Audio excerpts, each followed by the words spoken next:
hasil yang luar biasa banget. Tahu ya juga mainnya kayak apa gitu kan. Di luar lapangan bahwa mereka tidak best friend, it's okay kan? Indonesia Masuk lapangan tuh kayak lebih yakin gitu. Oke, kembali lagi di PB INA, Pandit Bulu Tangkis Indonesia. Masih kita ngebahas tentang Indonesia Open yang telah selesai digulir. Dan selain ada Sabar Reza yang tampil memukau, juga ada pasangan Dejan dan Gloria yang berhasil tembus sampai perempat final dan mengalahkan unggulan keempat dari Korea. Ngikutin nggak kalian perjuangan dari Dejan Gloria? Pasti Mbak Wit sebagai kuncen Istora ngikutin dong. Ikutin ya. Ngikutin dong, apresiasi banget buat Dejan Betul. Gloria sebagai ganda campuran yang paling jauh ya melaju. Betul ganda sekali. campuran Indonesia Non yang paling pelatnas. jauh. Iya, Highlight. kebetulan ada di luar pelatnas juga. Pertama juga nggak gampang tuh dia, sama kayak Sabar Reza dari awal-awal juga nggak gampang ngalahin pasangan Taipei yang mereka kalau nggak salah sebelumnya kalah di Singapura. Terus sekarang main di Indonesia di publik sendiri bisa menang straight game. Terus yang kedua pastinya gongnya yang ngalahin juara dunia. Betul. Se Seung-jae sama Choi Yoo-jung Dan di gitu. set ketiganya juga jauh banget kan poinnya. Betul. Dan juga mereka belum pernah menang juga kalau nggak salah dari pasangan Korea ini. Tapi akhirnya di 8 besar kalah straight game dari Decapol sama Popor. Iya, Dan belum pernah menang juga kayaknya. Tapi itu juga angkanya juga Ketat. Ketat. Iya benar. Sebuah apa ya, maksudnya gini, mungkin Dejan Glow kan sudah selesai nih race to Olympic yang endingnya mungkin nggak membahagiakan buat Betul. mereka, tapi ternyata mereka sudah bisa logowo. Dan Dejan sendiri juga bilang bahwa oke deh udah race to Olympic udah Bersedih-bersedihnya selesai. udah. Sekarang apa nih tujuan awal kita kan mau cari prestasi. Selain Olimpik masih banyak nih prestasi-prestasi lain yang memang masih mau mereka kejar gitu. Dan itu mereka menunjukkan sebuah again progres yang bagus di Indonesia Open. Walaupun ya memang kalau Dejan Glow ini kan masalah utamanya adalah konsistensi.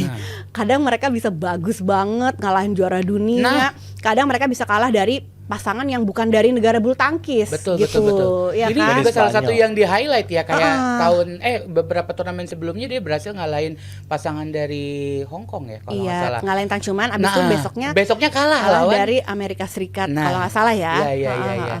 Itu Kalau nggak bener-bener sekarang juga kemarin abis ngalahin Seo, terus besoknya kalahnya sama Babas sama Popor gitu. Itu mungkin konsistensi yang harus di highlight. Walaupun memang sama-sama top level sih ya. Betul. Kalau Choi Yoo-jung sama Se Seung-jae dan Bas Popor tuh udah top level memang yang dilawan gitu. Tapi lu WhatsApp-WhatsAppan gak sih? Secara kan Civita juga dulu mantan partner lo juga kan gitu. Sebagai mantan partner sekarang jadi pelatih-pelatih yang membawa anak-anaknya ke perempat final Indonesia Open, gimana tuh, Le? Ya di Malaysia gue sempat bantu Civita buat duduk di jaga Di Dejan bench, Glow, oke. ya gitu.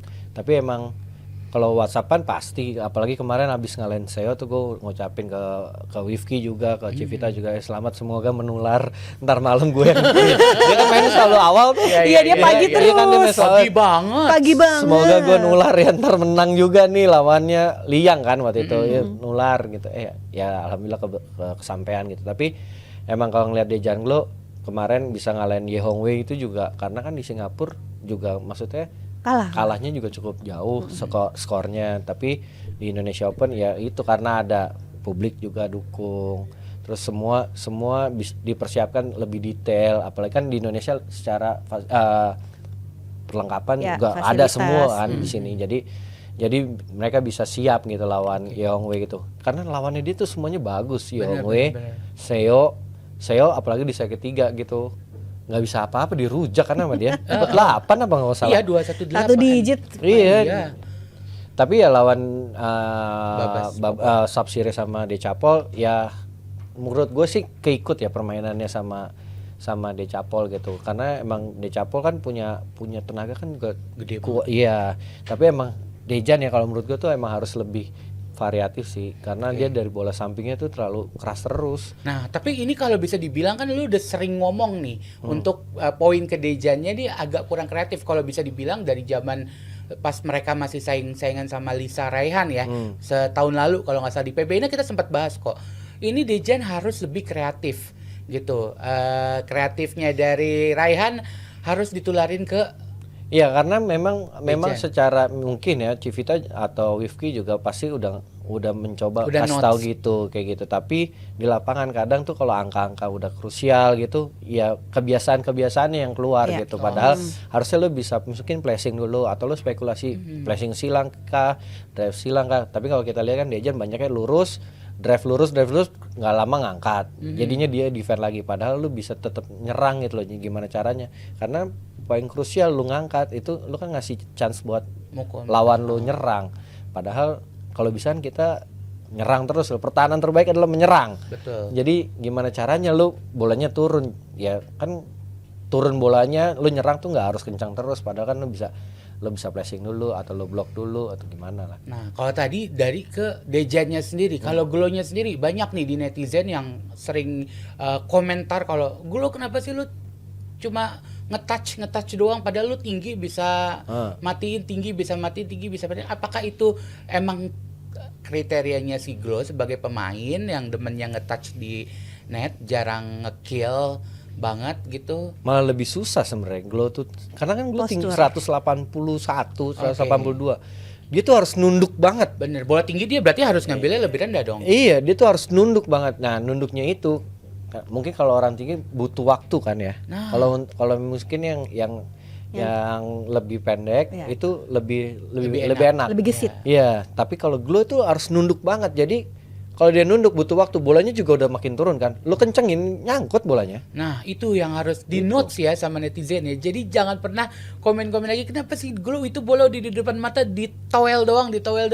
Mungkin itu salah satunya. Lu nggak pernah ngerasain jadi orang setinggi Gloria. Tapi mungkin timingnya kan beda ya. Iya. Timingnya mungkin Glow juga pengennya sih nge-kill. Iya kan? Glow juga pengennya nge-kill, tapi kalau dia kan perlu waktu, dia harus nunduk dulu. Itu lebih effort dan Iya. makan waktu gitu. Jadi pas bolanya dia lagi nunduk, bolanya juga makin turun, ya mau nggak mau dia mau save kan, ya di net aja sama dia gitu. Tapi perlu nggak sih kayak Glow tuh ngelihat permainan orang-orang yang setinggi dia kayak Lee Hyo Jung gitu misalkan pemain Korea yang sama yang Leong zaman Dae dulu, iya. ya itu perlu nggak sih kan itu kan sama-sama tingginya sama kayak Glow juga dan dia bisa dapet gelar medali emas juga di Olimpiade gitu. Referensi kayak gitu bisa nggak sih? Ya Bre? bisa aja gitu, tapi menurut kalau masukan gue buat Glow, kalau Glow biasanya abis net dia terlalu masuk posisinya, terlalu nunduk jadinya.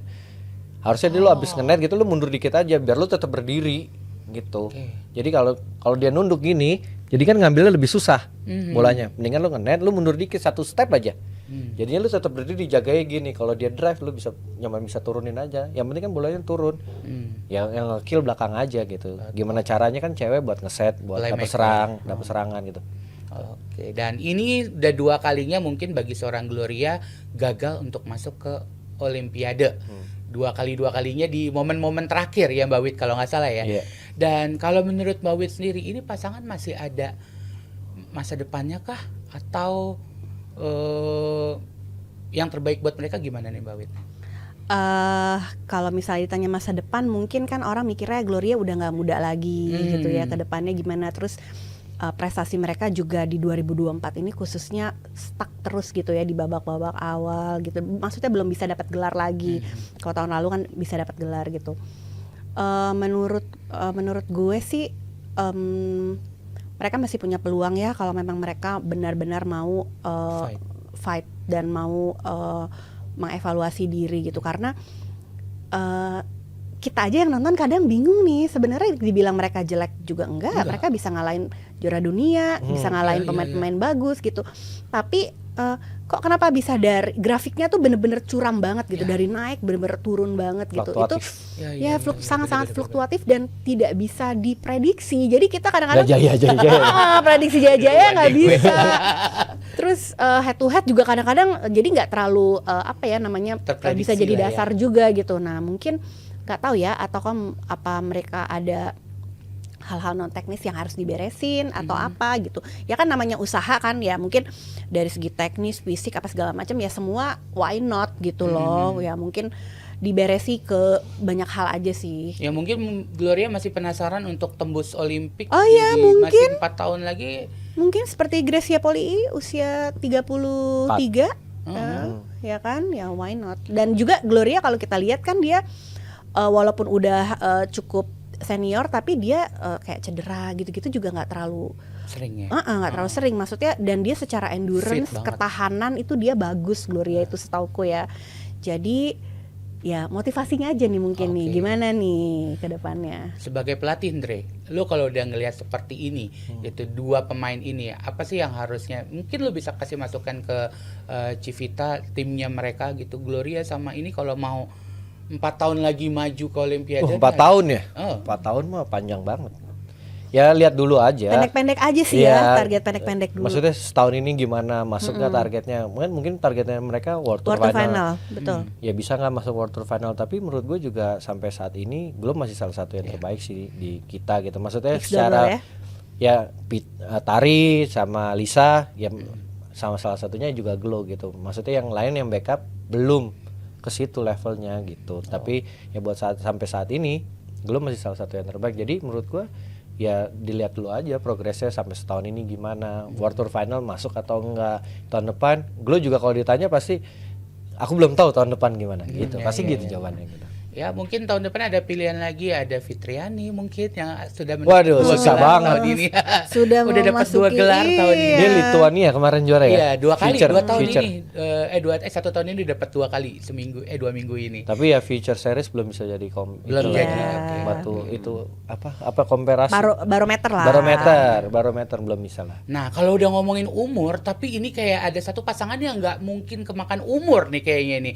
Kita ngelihat perjuangan The Daddies kemarin yang akhirnya harus kalah sama sang juara di Indonesia Nah, Open ya, dan sempat terlihat emosi sekali yang tidak pernah ditunjukkan sama Babah.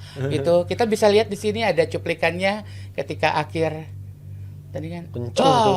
Aduh. Siapa tuh yang dapat raketnya tuh? Aduh, gua nggak di situ lagi. Mau nangkep lo ya? Oh dong. Oke. Nah, ini kalau kita bisa lihat sini, ini benar-benar salah satu pertandingan yang terberat yang dialami oleh pasangan Cina ini. Iya. Bisa dilihat setelahnya nggak terlalu berat banget. Ini di sini nyaris kalah dong mereka. Dia kan. setelah ini kan di quarter juga mau kalah juga sama Gosevei, Izudin 19 ya ketiga. Sebenarnya Liang Wenqing Wang Chan ya selama Indonesia Open mainnya tuh nggak sebagus biasanya. Biasanya. Iya. Oke. Tapi dia selamat terus aja. Emang rezekinya dia Emang berarti. lucknya aja ada. Sama Babah ketinggalan 11-4, 12-6, 13-18. 16-9, 17-12 balik menang. Ya. Itu dia bisa itu. Tapi emang kalau dilihat Babah sama Kojeng itu Liang Wenqing sama Wang Chan ya berubah pola mainnya, nggak mau ngadu. Dia berani defend dulu, defend, terus langsung ada waktu nyepetin dia nyepetin gitu. Tapi emang terakhir Babah kan banyak mau ngasih flashing, terus misalnya diserang mau dibanting gitu. Tapi setelah flashing itu emang agak-agak nanggung gitu. Oke. Terus secara stamina juga turun sih. Tapi Babah tuh kemarin sumpah maksa semaksa-maksanya dia. Mungkin ini salah satu kita nggak ada yang tahu kan Indonesia Open terakhirnya kah, kita nggak ngerti kan, makanya kita bisa lihat permainan Babah kalau tadi lo bilang kan semaksa-maksa itu Iya, kan. semaksa itu. Kan dia setelah itu kan dia langsung ke belakang, dia tuh ada ketarik kakinya. Oh. Jadi nggak ikut sesi interview. Iya. Oh, jadi dia nggak jalannya udah gimana bang? Aduh udah tarik-tarik nih katanya kaki. Kakinya udah pincang jalan keluar itu. Tapi wah dia sih emang Berarti totalitas. The Daddies sih kemarin Indonesia Open Nggak ada lawan. nyaman, nggak luck aja gitu kalahnya. Di mata media sendiri nih Mbak Wit, sosok The Daddies ini perjuangannya yang dengan umur sekian yang udah dibilang nggak muda lagi dibandingkan dengan pasangan-pasangan muda yang kalau bisa dibilang kayak jiwa tempurnya nggak sebanyak The Daddies nih. Menurut Mbak Wit sendiri gimana nih Mbak Wit? Kita sih mikirnya The Daddies itu kalau soal teknis udahlah ya, nggak usah diinin lagi, udah level dewa ya. Mereka tuh bisa ngakalin pemain-pemain yang lebih cepat dan lebih kuat gitu. Tapi yang paling sering banget kita tanyain media itu adalah kok motivasinya bisa ya ada terus sampai dia usia segini. Bahkan ya to be honest, pemain-pemain muda aja kadang-kadang ada loh yang lagi mereka motivasinya tuh nurun ya, kayak malah pelatihnya ayo dong bangkit gitu. Nah kalau mereka tuh enggak, kita tuh sering banget nanya kok bisa sih sampai sekarang tuh kalian walaupun udah istilahnya Olimpiade udah nggak dapat lagi kan yang tahun ini, tapi masih aja gitu, masih ngotot gitu mainnya, kayak kita lihat tadi Babah gitu. Ya mereka bilang pokoknya harus punya target, hidup itu harus punya target, dia bilang. Walaupun sekarang misalnya nggak dapat nih target olimpiade, tapi kan gue masih punya target, pengen misalnya ranking top berapa gitu. Nah dia kejar tuh untuk mencapai target itu. Ditambah lagi kan juga ada tanggung jawab juga dong dengan sponsor gitu. Dan dimana mereka kan juga statusnya kan sparring juga di pelatnas. Maksudnya value-value itu tuh mereka mau jaga gitu loh, bahwa gue walaupun udah nurun tapi sorry nih, gue tetap masih yang Gak yang gampang lo menang sama gua gitu. Benar. Dan ini benar-benar menjadi sebuah kayak panutan. Betul banget. Harusnya banyak banget yang bisa diambil pelajaran ya dari sosok The Daddies ini ya. Betul. Ya, Mudah-mudahan Sabar Reza sebagai satu sponsor. Ya makanya kenapa The Daddies masih di pelatnas, masih dapat sparring karena ya role modelnya ganda putra, ya role modelnya pemain-pemain ya The Daddies dengan komitmennya, prestasinya semua, jadi yang mereka masih dipertahankan di pelatnas gitu. Oke, dan kita pun masih menunggu setiap turnamen yang diikutin The Daddies, kira-kira pencapaian mereka seperti apa ya. Kalau dia mau dari enjoy aja dia dan mah. kita masih menikmati permainannya loh. Permainannya mereka loh. Dia mah santai banget Baba sekarang. Udah. Di situ kita bisa melihat nggak perlu permainan cepat, nggak perlu permainan gebuk-gebukan untuk bisa bermain tapi lebih. permainan yang pinter.